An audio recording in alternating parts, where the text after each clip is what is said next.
इस बैठक पर आप नजर बनाकर रखिए, कुछ अपडेट होगा दोबारा मैं आपके पास लौटूंगा। दरअसल मीटिंग से पहले इंडिया में रार सामने आ गई है। हरियाणा में कांग्रेस का बहुत बड़ा ऐलान। भूपिंदर सिंह हुड्डा ने कहा कि सभी सीट पर लड़ेंगे। तो आप देखिए किस तरीके से अभी से ये तमाम विवाद, हरियाणा में कांग्रेस ने ये बड़ा ऐलान कर दिया।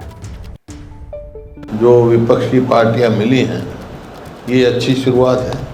जहां तक हरियाणा का सवाल है, कांग्रेस स्वयं में सक्षम है। तो 10 की 10 सीट कांग्रेस लड़ेगी। बातें एकता की होती है, साथ चुनाव लड़ने की होती है, लेकिन सवाल यह कि क्या उसी तरफ यह गठबंधन जा भी रहा है। आपके सामने ये तमाम जानकारियां, जरा गौर फरमाइएगा। आप हरियाणा में अकेले चुनाव लड़ेगी, गठबंधन लोकसभा चुनाव के लिए हुआ है। यह संदीप पाठक जो आम आदमी पार्टी के नेता है, उनका बयान। कांग्रेस सक्षम है और सभी 10 सीट पर लोकसभा चुनाव लड़ेगी। भूपिंदर सिंह हुड्डा कांग्रेस के नेता जो हैं, वहां मुख्यमंत्री रहे, उनका यह बयान। आप सब ने एक ऐसे नेता देश को, बिहार को दिया है जो आज पूरे देश का नेतृत्व करने के लिए खड़ा है। यह ललन सिंह का बयान, जो जेडीयू के नेता हैं, और जिस तरीके से उन्होंने नीतीश कुमार की दावेदारी कर दी और अब उनके बीमार होने की सूचना आ रही है। सवाल खड़े हो रहे हैं कि क्या यह विवाद की स्थिति अभी से पैदा हो गई है। जैनेंद्र, जब प्रतिद्वंदी मजबूत हो तो लड़ाई मजबूती से लड़ी जाती है, लेकिन इंडिया गठबंधन में जिस तरीके से विवाद की खबरें आ रही हैं, सेहत के लिए सही नहीं कह सकते इसे।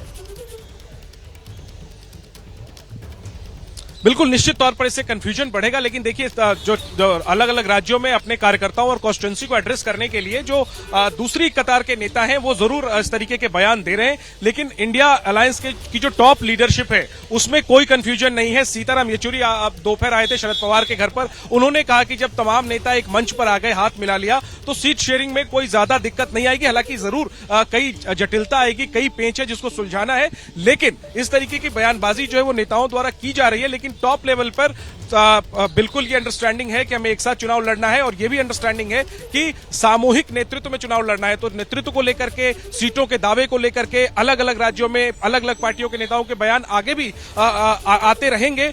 लेकिन ये मानकर चलिए कि बीजेपी और मोदी से मुकाबले के लिए विपक्ष के पास एक साथ आने के अलावा और कोई चारा नहीं। एक ब्रेक हमें लेना पड़ेगा, क्योंकि एक बहुत बड़ी खबर आ रही है, वो भी दर्शकों तक हम पहुंचाना चाह रहे हैं। आजम खान आईटी के रडार पर है, जरूर देखिएगा। ये पत्रकारिता कोई इमोशन नहीं है, ना अपना कोई ज्ञान देना है और ना कोई विचार थोपना है। पत्रकारिता क्या है?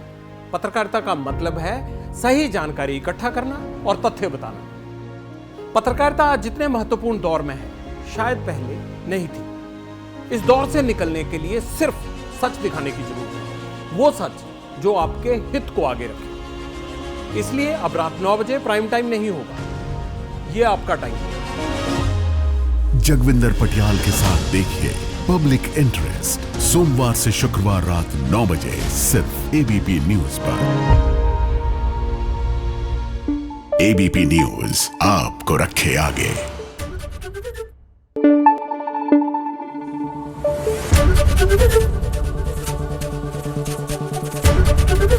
एबीपी न्यूज आपको रखे आगे।